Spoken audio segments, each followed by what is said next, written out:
Welcome to the Women's Footy Podcast. I'm speaking to CJ. CJ, thank you for coming on and ask a few questions.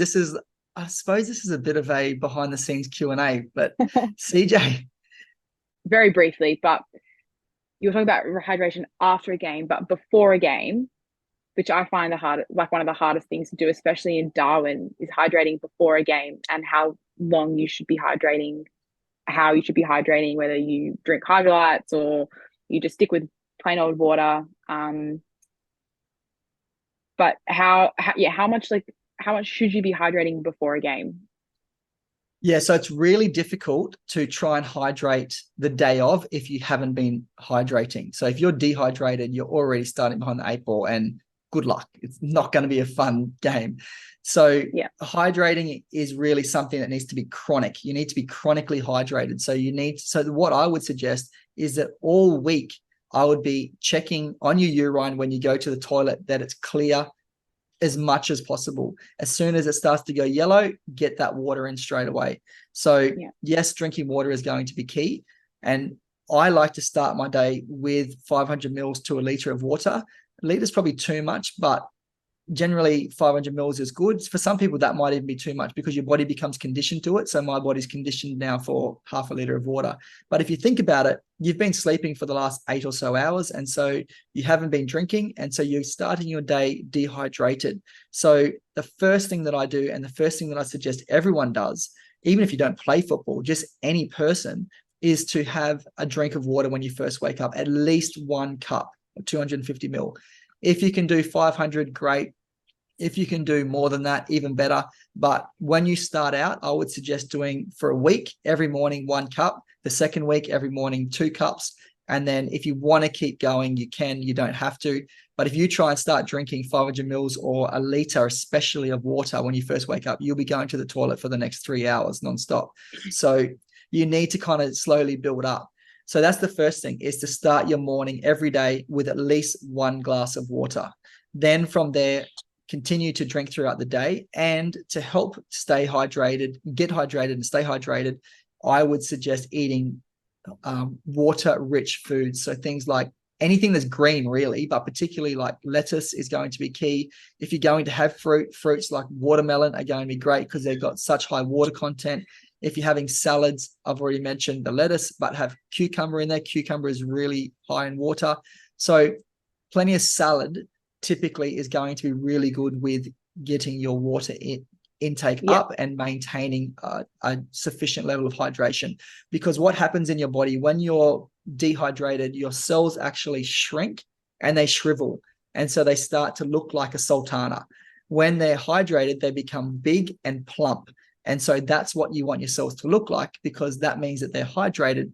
And when they're hydrated, it allowed the part of the cell impacted the most by hydration is the mitochondria. And the mitochondria in the cell is where ATP is produced. And ATP, adenosine triphosphate, is the short burst energy. So it is creating the energy that you're going to use for bench pressing, for sprinting, for any physical activity that you're going to be doing. So you could say that by extension, water actually gives you energy because it allows the mitochondria to function more optimally. So with water, yes, if you are sweating profusely in the tropics, particularly in a game of football, you may need to take something a little bit extra because you're going to be sweating out minerals. And the most important mineral is going to be magnesium. So some people are probably going to have a magnesium supplement. I would suggest at the first half of the NTFL season, in particular, that you are having a magnesium supplement every day, no matter what. So in the afternoon before you go to training, for example, it might be a good time to have it. It could be at night, but I would be suggesting even in the morning, if you're having your glass in the morning, but I'd be suggesting having a magnesium supplement every single day just to help keep that water into your body, because magnesium is responsible for over 300 enzymatic reactions. It's more than any other mineral, and your body doesn't store it. It's excreted out and it's lost. So if you don't use it when it's put into the body, you're going to lose it. you lose So it. Mm. I like to have it before training. And then if it's a particularly hot day or you are going to training, then that's when I would always also suggest, particularly in build-up conditions for like the first 3 months of the NTFL season leading up to Christmas, is having a hydrolyte as well. So with those hydrolytes, you can have 2 tablets. I'd be taking 2. So I would be having the magnesium supplement just in water, and then I'd be having the hydrolyte tablet in or 2 in a glass of water as well before training. I'd probably be doing that maybe an hour before training, just so it's not sitting in there right before you start training. It's had an opportunity to be able to, digest and absorb into the bloodstream. And then I'd be doing the same thing in a game. In a game, when it comes to drinking, I'm not a fan of sports drinks, but what I am a fan of is any drink that's got some extra nutrients in it. So I've already talked about magnesium supplement and hydrolyte. What I would be suggesting to have at halftime, and I've seen plenty of players do this, is to have coconut water.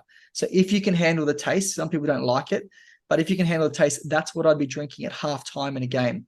So before a game, before an hour before, I do my usual regular routine of magnesium supplement, have some hydrolyte, and then at halftime, I would then have the coconut water. You can have some more hydrolyte again at halftime if you wanted to, but throughout the rest of the game, during the game, I would be trying to consume water as much as possible. I've never heard that. Maybe I'm going to try that this weekend too. Got some things to implement this weekend, that's for sure. That's cool. Let me know how it goes. Follow up. I will. Follow up question from, I guess, that gym split. That when you answered my question there, obviously a lot of girls and up in the NT, not every, it can be really difficult to balance both football and life, especially when you do work full time. And I know a lot of people in NT do shift work at hospitals and that kind of unpredictable, not stable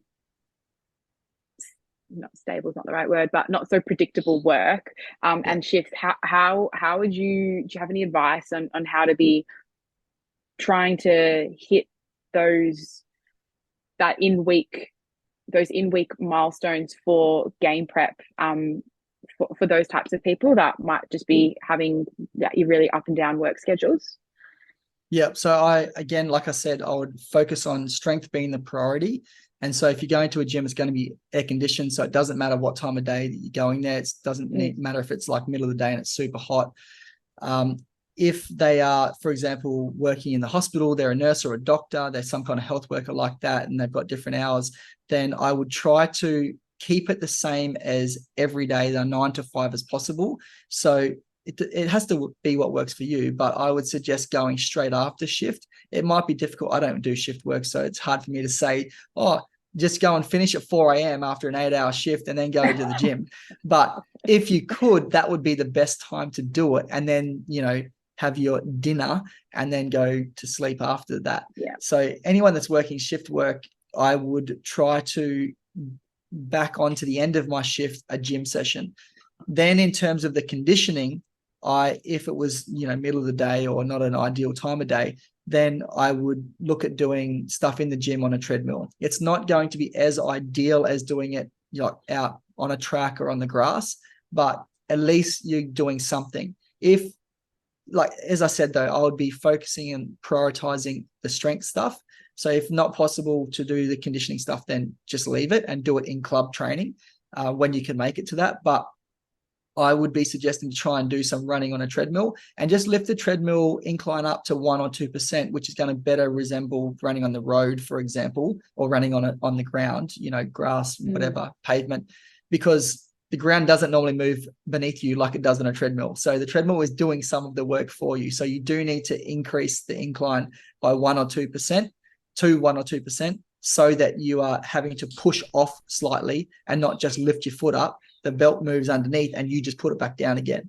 So it's not ideal, but a treadmill could be the answer. Otherwise, if it's a speed endurance type session, you could transition that over to a bike session. You could do a hit session on the bike.